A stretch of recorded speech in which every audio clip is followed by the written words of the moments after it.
아버지! 전 재산 다 날리셨다면서요?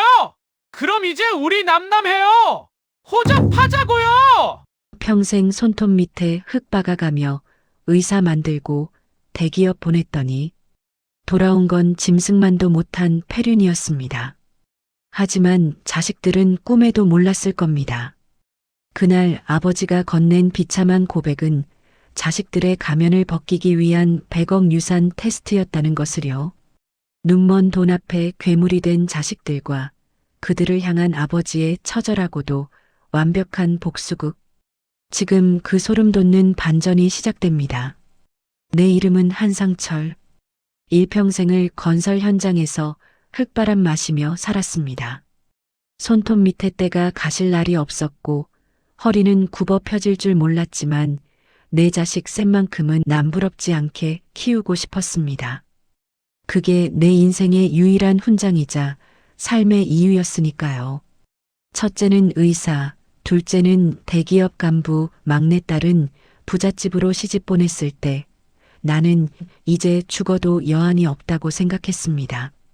하지만 내가 피땀 흘려 일궈온 재산이 자식들에게는 사랑이 아니라 먹잇감이었다는 사실을 깨닫는 데는 그리 오랜 시간이 걸리지 않았습니다.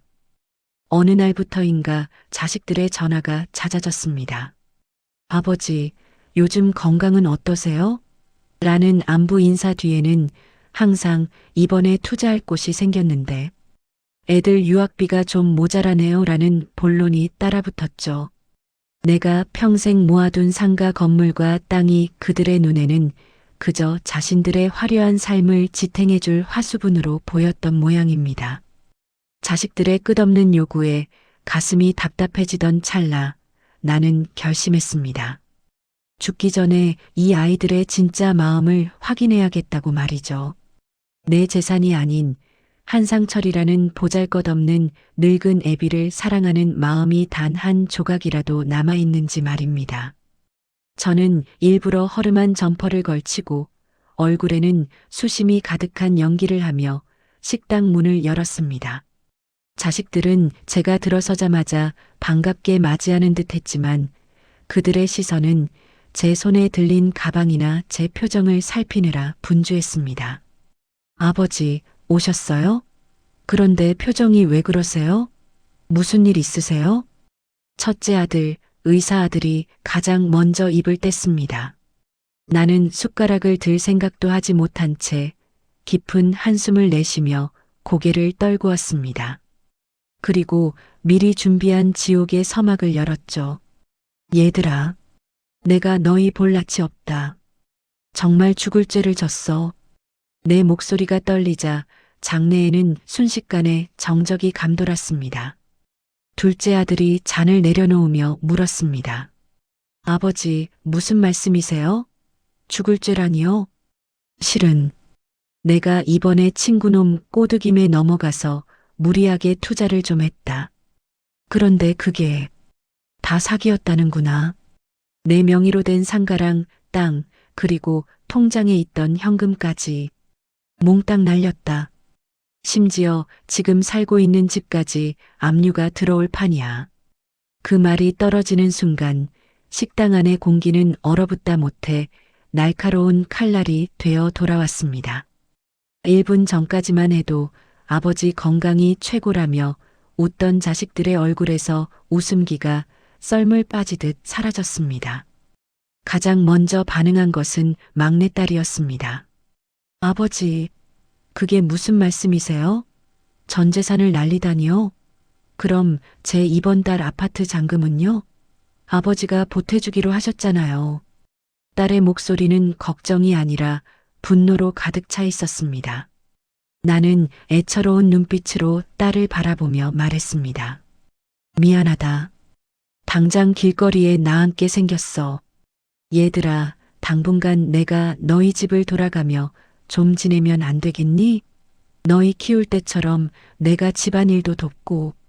내 제안이 끝나기도 전에 첫째 아들이 젓가락을 탁 소리나게 내려놓았습니다. 의사 가운을 입었을 때의 그 지적인 모습은 온데간데 없고 도끼 어린 눈빛만 남았습니다. 아버지, 제정신이세요? 우리 집이 무슨 피난처인 줄 아세요? 애들은 수험생이고 집사람은 예민한 거 아시잖아요. 그 나이에 사기를 당하시다니. 정말 실망입니다. 우리한테 물어라도 보시지 그러셨어요? 형 말이 맞아요. 아버지, 저도 이번에 승진 앞두고 집안에 잡음 생기면 안 되거든요. 그리고 아버지 전 재산 날리셨으면 우리 상속받을 건 하나도 없다는 거네요. 그동안 우리가 아버지한테 드린 공이 얼마인데 둘째 아들의 비아냥에 가슴이 찢어지는 것 같았습니다. 자식들에게 저는 더 이상 아버지가 아니었습니다. 그저 관리 실패로 부도가 난 부실 채권일 뿐이었죠. 막내딸은 아예 얼굴을 붉히며 소리를 질렀습니다. 나 진짜 미치겠네. 이럴 거면 호적이라도 파줘요. 아버지 빚이 우리한테까지 넘어오면 어떡해? 나 시댁에서 쫓겨나는 꼴 보고 싶으세요? 당장 변호사 알아봐서 관계 정리부터 해야겠어. 호적을 파자는 딸의 말에 나는 정신이 아득해졌습니다. 내가 30년 넘게 공사판에서 굴러가며 그 비싼 학비와 혼수를 대줬던 결과가 겨우 이것이었나? 눈앞의 자식들은 내가 사랑했던 내 아이들이 아니라 탐욕에 찌든 괴물들이었습니다. 그래. 너희 뜻이 정 그렇다면 알겠다. 내가 짐이 되긴 싫구나. 그런데 얘들아, 정말 나를 조금도 도와줄 순 없겠니? 딱 1,000만 원만 있으면 작은 방이라도 하나 구할 수 있을 것 같은데. 나의 마지막 애원에 자식들은 약속이라도 한 듯 고개를 돌렸습니다. 첫째는 시계를 보며 환자가 있다고 일어섰고, 둘째는 급한 회의가 생각났다며 자리를 피했습니다. 막내딸은 나중에 연락드릴게요라는 차가운 한마디를 남기고 가방을 챙겨 나갔습니다. 식탁 위에는 제 손도 대지 않은 비싼 요리들과 70평생을 자식 위에 바친 늙은 애비의 비참한 눈물만이 남았습니다. 식당을 나서는 자식들의 뒷모습을 보며 나는 주머니 속에 휴대폰을 꺼냈습니다. 그리고 저장된 번호 중 김 변호사에게 전화를 걸었습니다. 김 변호사. 응, 나야. 방금 다 끝났네. 자식놈들 반응이 내 예상보다 훨씬 더 처참해. 자네가 준비한 서류 그대로 진행하게. 상속 철회 소송, 그리고 그동안 지원했던 모든 자금에 대한 반환 청구 소송까지 단 한 푼도 남기지 말고 싹 다 회수해줘. 내 목소리는 더 이상 떨리지 않았습니다. 오히려 얼음처럼 차갑고 단호했죠. 자식들은 모를 겁니다. 내가 날렸다는 그 전 재산은 내 전체 자산의 10%도 되지 않는다는 사실을, 그리고 내가 오늘 그들에게 보여주려 했던 진짜 100억 유산의 주인공이 누가 될지는 이제부터 내가 써내려갈 잔혹한 복수국에 달려있다는 것을요. 나는 식당 문을 열고 밖으로 나왔습니다. 밤바람이 시원하게 뺨을 스쳤습니다. 이제 더 이상 자식이라는 굴레에 갇힌 바보 같은 아버지는 없습니다. 오늘부로 한상철은 다시 태어났습니다. 나를 버린 자식들이 땅을 치며 후회할 그날을 위해 나는 어둠 속으로 당당히 발을 내디뎠습니다. 자식들이 차가운 냉소와 함께 식당을 떠난 뒤 나는 한동안 그 자리에 가만히 앉아 있었습니다. 70년 인생 중 가장 고독한 시간이었지만 동시에 가장 머릿속이 맑아지는 시간이기도 했죠. 호적을 파자던 막내딸의 목소리, 실망했다던 첫째의 눈빛. 그 잔상들이 가슴에 박혔지만 더 이상 아프지는 않았습니다.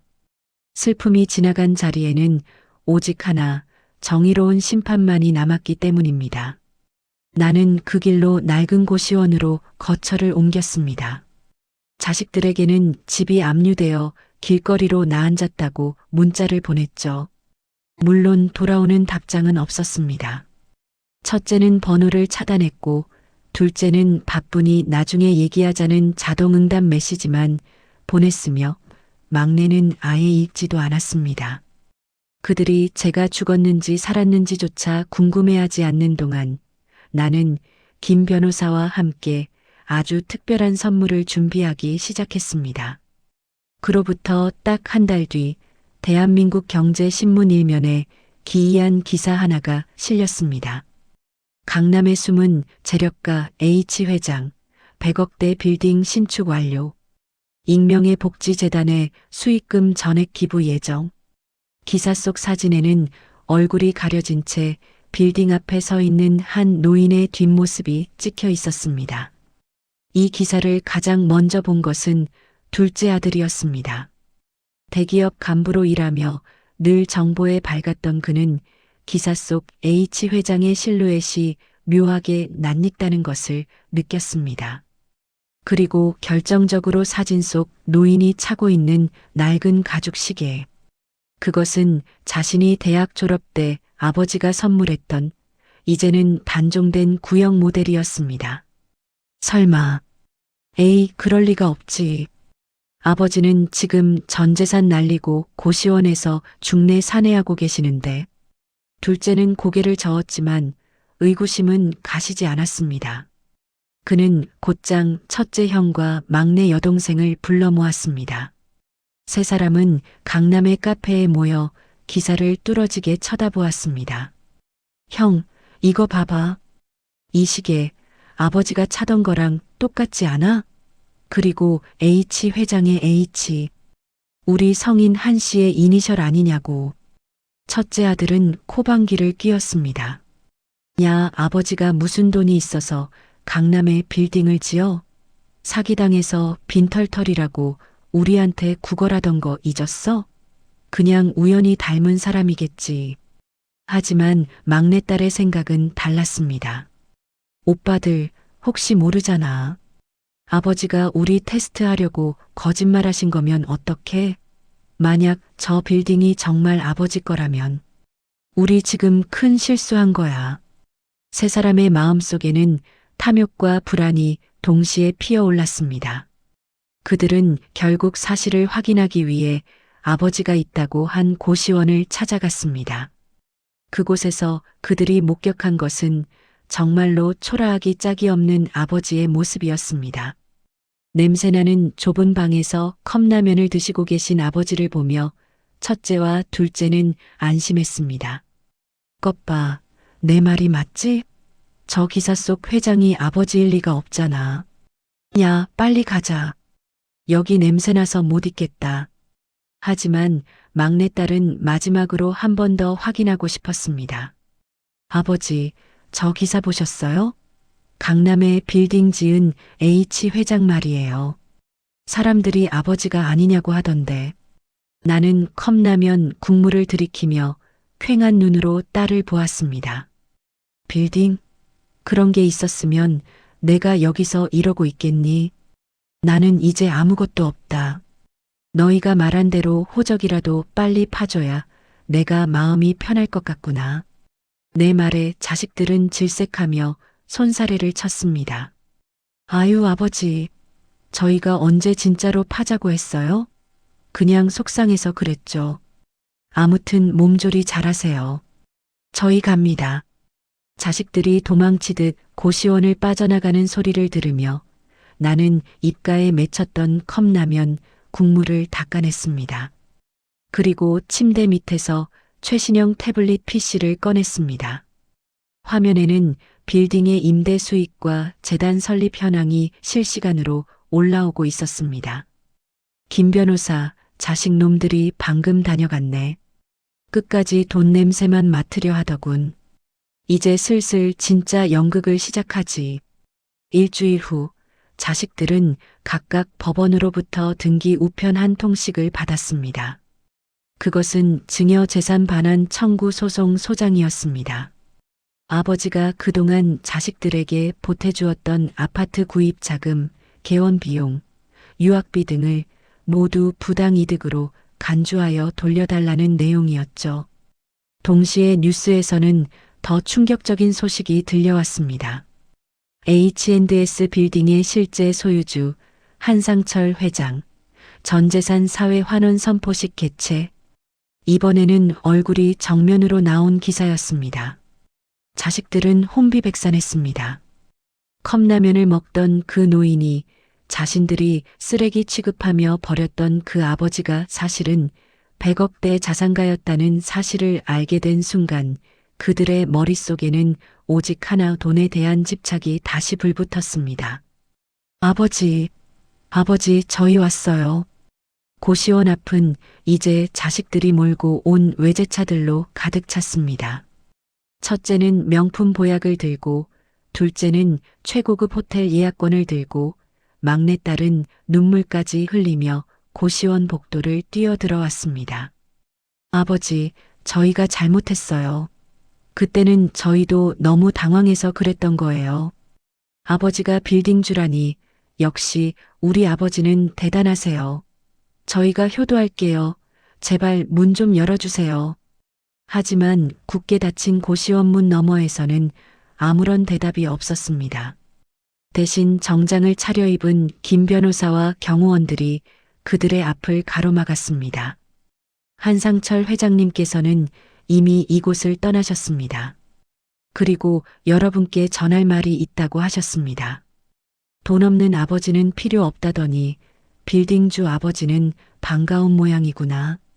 하지만 너희들에게 줄 유산은 이제 단 1원도 없다라고요. 자식들은 망연자실하여 바닥에 주저앉았습니다. 하지만 이것은 시작일 뿐이었습니다. 아버지가 청구한 수십억대의 반환 소송은 이미 시작되었고 그들이 누리던 화려한 삶은 이제 거대한 빚더미로 변해 그들의 목을 조여올 준비를 마친 상태였습니다. 나는 멀리 떨어진 빌딩 집무실에서 모니터를 통해 그들의 비굴한 모습을 지켜보았습니다. 내 손에는 자식들의 이름이 적힌 상속 명부가 들려 있었고 나는 망설임 없이 그 이름들을 하나씩 지워나갔습니다. 돈에 눈이 멀어 애비를 버린 자들아. 이제 너희가 그토록 사랑하는 돈 때문에 파멸하는 꼴을 똑똑히 지켜봐 주마. 빌딩 아래로 내려다 보이는 서울의 야경은 그 어느 때보다 서늘하게 빛나고 있었습니다. 인간의 탐욕은 참으로 기괴한 힘을 가졌더군요.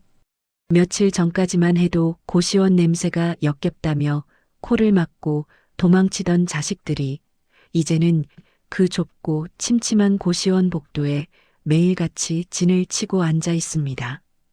그들이 들고 온 것은 보약과 명품 옷들이었지만 제 눈에는 그것들이 저를 올가매려는 포승줄처럼 보였습니다. 아버지, 저희가 잘못했어요. 효도할 기회를 주세요라며 울먹이는 그들의 목소리에서 저는 단 한 조각의 진심도 찾을 수 없었습니다. 오직 강남 한복판에 우뚝 솟은 내 빌딩의 지분만이 그들의 눈동자 속에서 번뜩이고 있었죠. 하지만 제가 김 변호사를 통해 보낸 증여 재산 반환 소송 소장은 그들의 급소에 제대로 꽂혔습니다. 평생을 금수저 소리 들으며 아버지가 준 돈으로 떵떵거리던 자식들에게 그 돈을 다시 내놓으라는 명령은 사형 선고나 다름없었을 겁니다. 궁지에 몰린 쥐가 고양이를 문다고 했던가요? 자식들은 이제 효도 연기 대신 더 추악하고 치밀한 음모를 꾸미기 시작했습니다. 형, 이대로 당할 순 없어. 아버지가 정말로 소송 진행하면 우리 다 파산이야. 아파트 대출금에 병원 운영비에 당장 길거리에 나앉게 생겼다고. 둘째 아들의 초조한 목소리에 첫째가 안경을 고쳤으며 차갑게 대꾸했습니다. 방법이 하나 있어. 아버지가 제정신이 아니라고 몰아가는 거야. 70 넘은 노인이 갑자기 전 재산 날렸다고 쇼를 하다가 또 갑자기 빌딩주라고 나타나서 자식들을 고소한다? 이게 정상적인 판단력을 가진 사람의 행동으로 보여? 막내딸이 눈을 빛내며 가세했습니다. 맞아. 성년후견인 신청을 하는 거야. 아버지가 치매 기운이 있어서 재산 관리를 제대로 못하신다고 법원에 청구하고 아버지를 강제로 요양병원에 입원시키는 거지. 일단 입원만 시키면 면회 금지 걸고 우리가 법정 대리인이 되어서 빌딩이랑 재산 다 찾아올 수 있어. 자식들의 계획은 완벽해 보였습니다.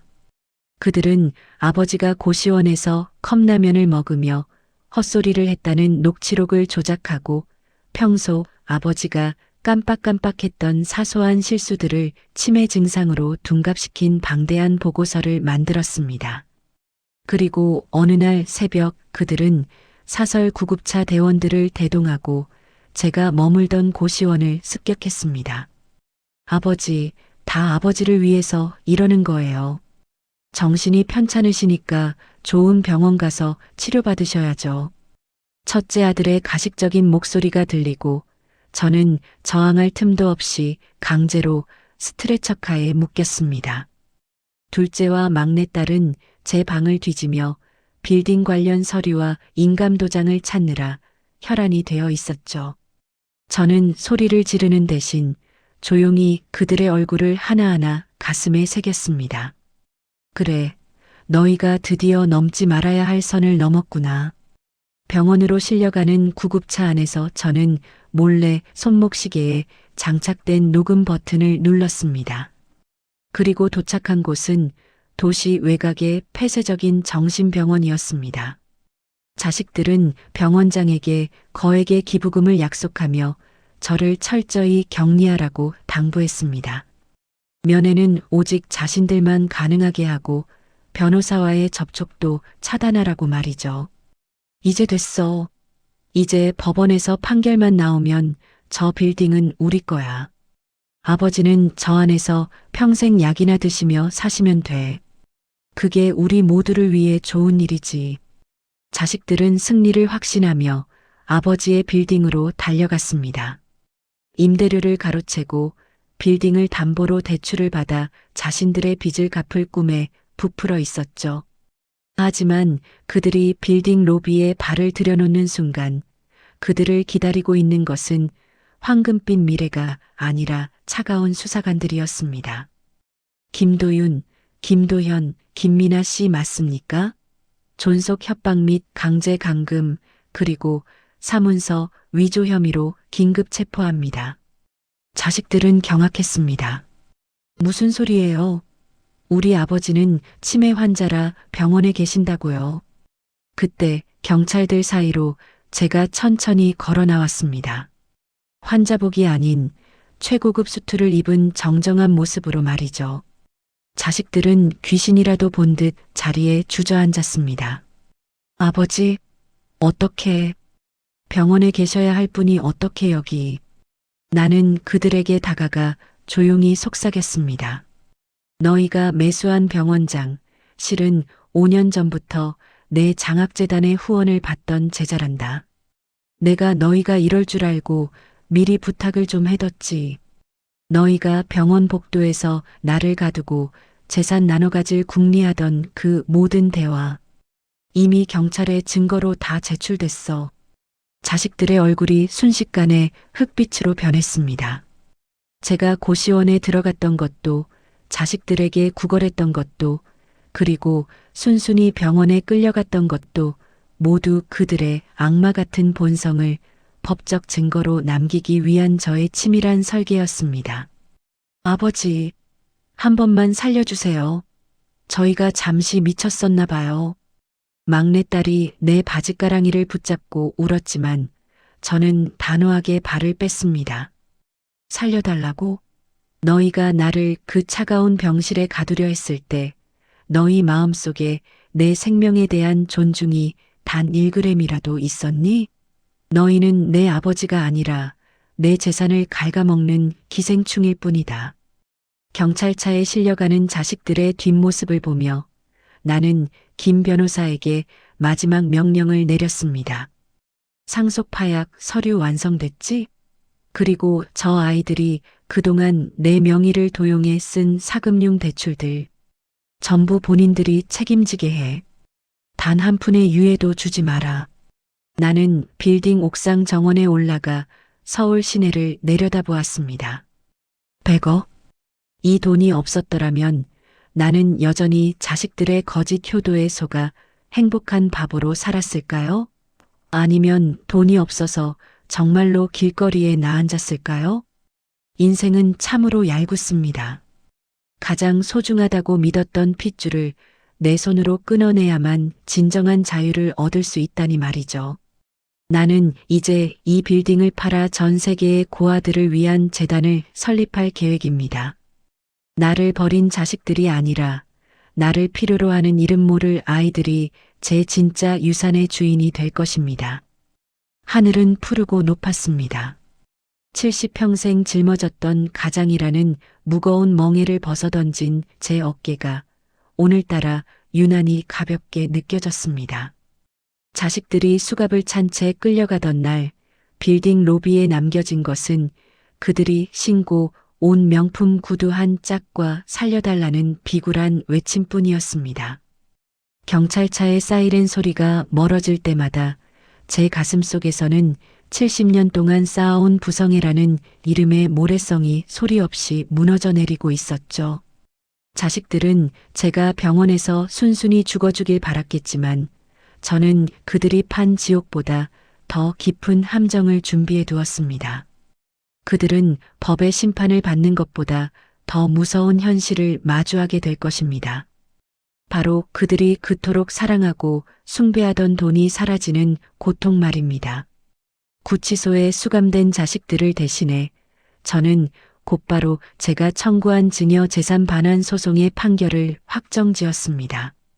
그들이 저를 강제로 감금하고 재산을 가로채려 했던 범죄 사실이 명백해진 이상 법원은 제가 가동한 자식들에게 증여했던 모든 재산을 망은 행위로 간주하여 회수하라는 판결을 내렸습니다. 이제부터 그들이 누리던 모든 것은 제자리로 돌아와야만 했습니다. 이게 무슨 소리예요? 지금 당장 수술 환자가 있는데 압류라니요. 첫째 며느리가 비명을 질렀지만 집행관들은 냉정했습니다. 첫째 아들이 제 돈으로 개원했던 병원의 모든 의료기기와 인테리어, 심지어 임대차, 보증금까지 전부 압류 대상이었습니다. 첫째는 구치소 안에서 이 소식을 듣고 실성한 듯 벽을 쳤다고 하더군요. 자신이 공들여 쌓아온 의사라는 명예와 부가 아버지가 한순간에 거두어간 선물이었다는 사실을 그제야 뼈저리게 느꼈을 겁니다. 병원은 폐업했고 직원들은 퇴직금을 요구하며 구치소 앞으로 몰려갔습니다. 명문가 며느리라며 어깨에 힘을 주고 다니던 첫째 아내는 하루아침에 빚쟁이들에게 쫓기는 처지가 되었습니다. 둘째 아들의 상황은 더 처참했습니다. 그는 제 돈으로 산 강남의 30억대 아파트를 담보로 무리한 주식 투자를 하고 있었습니다. 제가 증여 재산 반환을 청구하자 은행에서는 곧바로 대출금 회수에 들어갔습니다. 아파트는 경매로 넘어갔고 대기업 간부라며 거들먹거리던 둘째는 회사 내에서도 불효와 강금제라는 소문이 퍼지면서 권고사직을 당했습니다. 아버지, 제발 아파트만은 살려주세요. 애들이 갈 곳이 없단 말이에요. 둘째의 아내가 면회실 유리창 너머로 울며 빌었지만 저는 단호했습니다. 내 아들이 나를 병원에 가두려 했을 때 그 아이들에게 내가 길거리에 나앉을 걱정은 단 1초라도 했었나? 너희가 누린 그 호화로운 삶은 내 피땀의 대가였다. 이제 그 대가를 너희 스스로 치러라. 가장 비참하게 무너진 것은 호적을 파자던 막내딸이었습니다.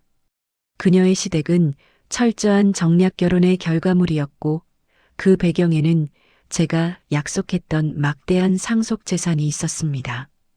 하지만 제가 상속 파약을 선언하고 소송을 제기하자 시댁의 태도는 180도 바뀌었습니다. 사돈댁이 저 모양인데 우리가 무슨 면목으로 이 혼사를 유지하니? 예, 당장 내 짐 싸서 나가라. 우리 집안 망신 다 시키지 말고.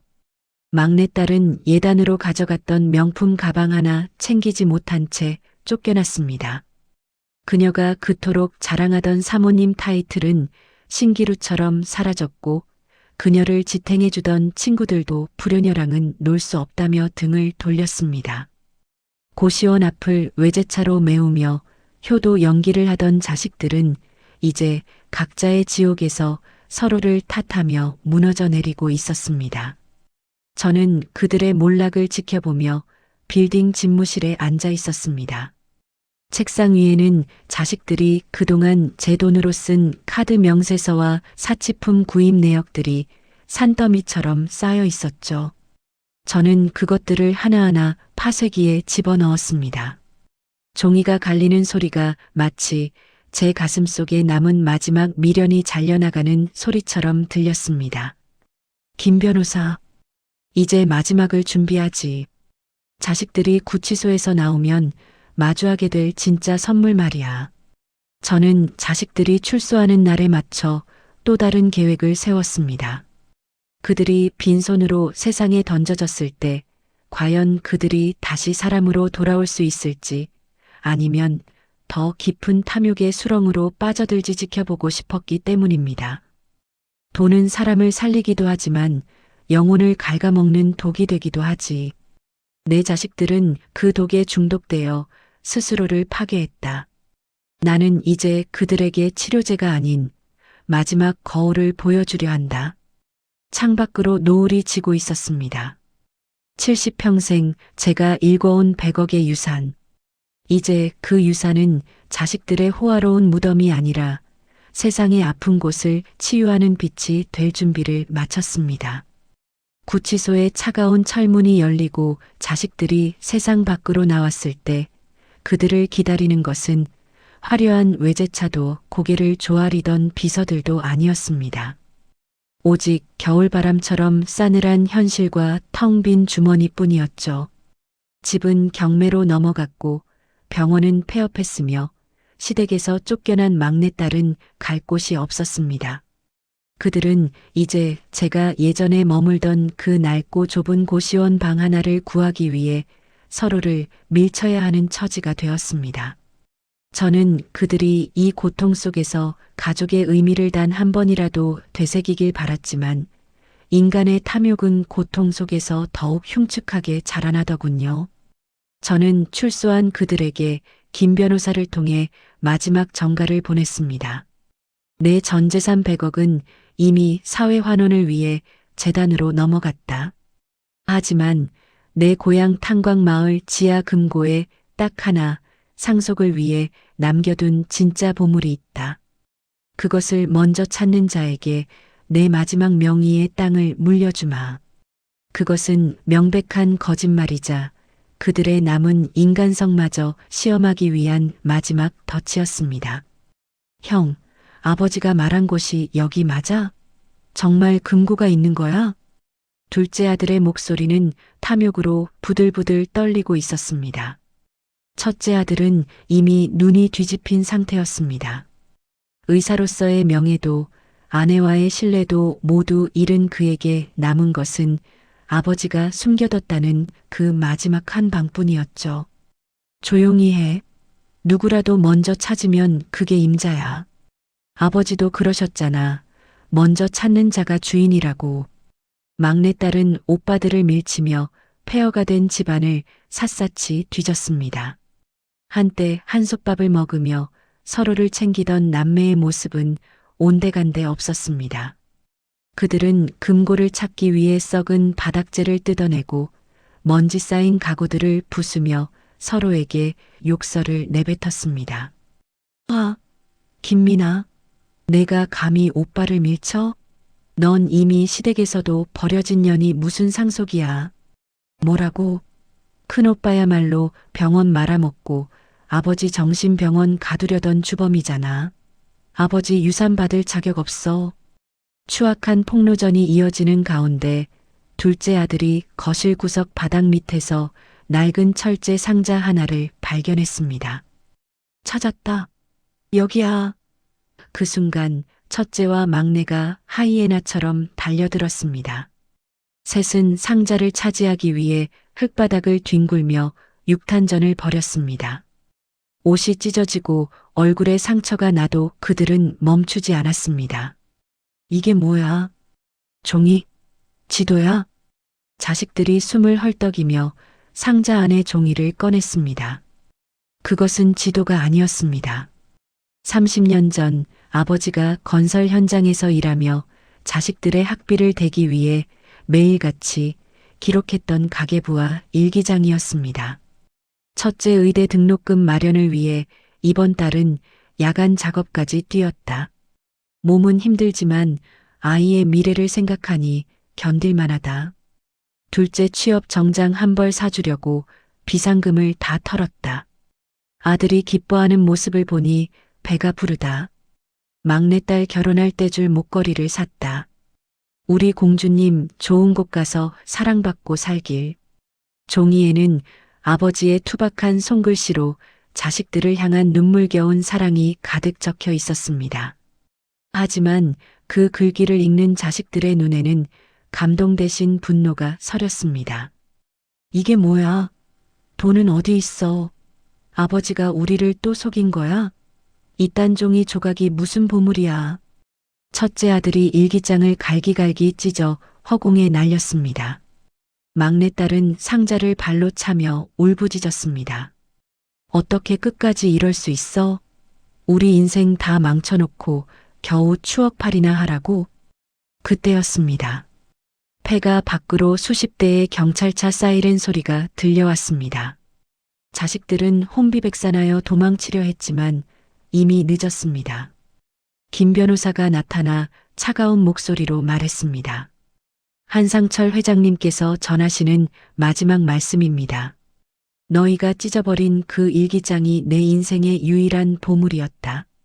하지만 너희는 그것을 쓰레기처럼 버렸으니 이제 너희에게 남은 것은 진정한 묵뿐이다. 또한 여러분이 방금 침입한 이 땅은 이미 국가 소유이며 무단 침입 및 공유물 손괴죄로 추가 기소될 것입니다. 자식들은 절규하며 바닥에 주저앉았습니다. 아버지가 남긴 진짜 유산은 돈이 아니라 그들을 향한 희생이었음을, 그리고 그것을 스스로 짓밟았을 때 모든 것이 끝난다는 것을 그들은 끝내 깨닫지 못했습니다. 저는 멀리 떨어진 요양원의 작은 방에서 창밖을 보며 조용히 찻잔을 내려놓았습니다. 제 손에는 찢어지지 않은 원본 일기장이 들려 있었죠. 돈이 없으면 남이라던 너희들. 이제 소원대로 돈 없는 세상에서 서로 남이 되어 살아가거라. 그것이 내가 너희에게 주는 마지막 가르침이다. 강원도 탄광마을의 그 차가운 흙바닥 위에서 자식들이 제 일기장을 찢어 발기던 날, 제 마음속에 남아있던 마지막 한 조각의 미련조차 바람에 날려갔습니다. 그들은 제가 평생을 바쳐 쓴 사랑의 기록을 쓰레기라 불렀고, 저는 그들에게 더 이상 아버지가 아닌 방해물일 뿐이었습니다. 이제 연극은 끝났습니다. 막이 내린 무대 위에는 오직 진실만이 남았고, 자식들은 이제 그 진실이 주는 무게를 온몸으로 견뎌야만 했습니다. 저는 그들이 연행된 직후 변호사를 통해 제 전 재산을 사회에 환원하는 절차를 마무리했습니다.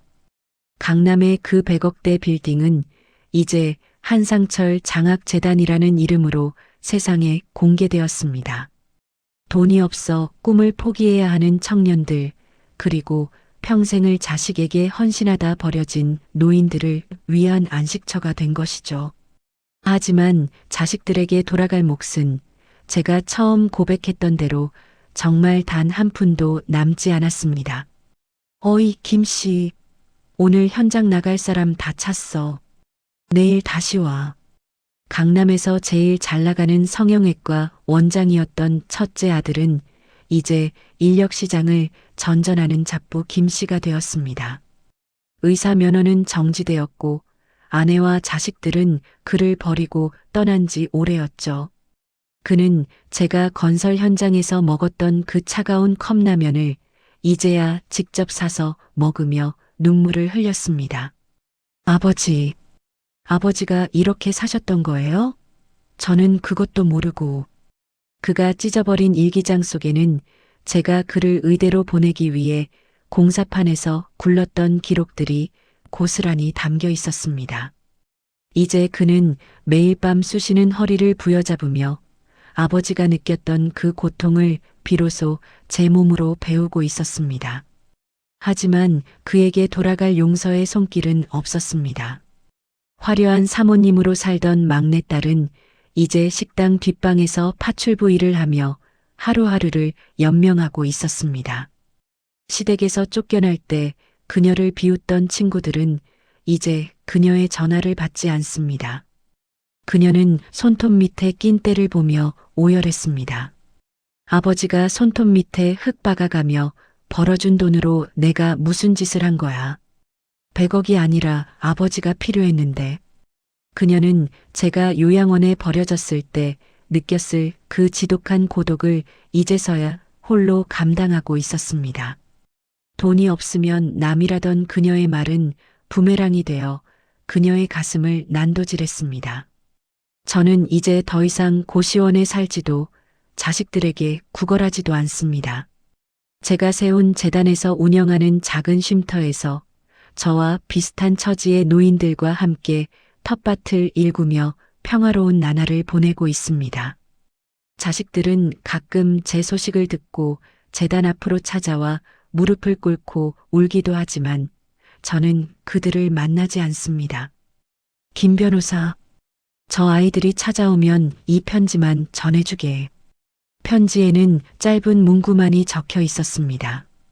돈이 너희의 전부였을 때는 아버지가 보이지 않았겠지.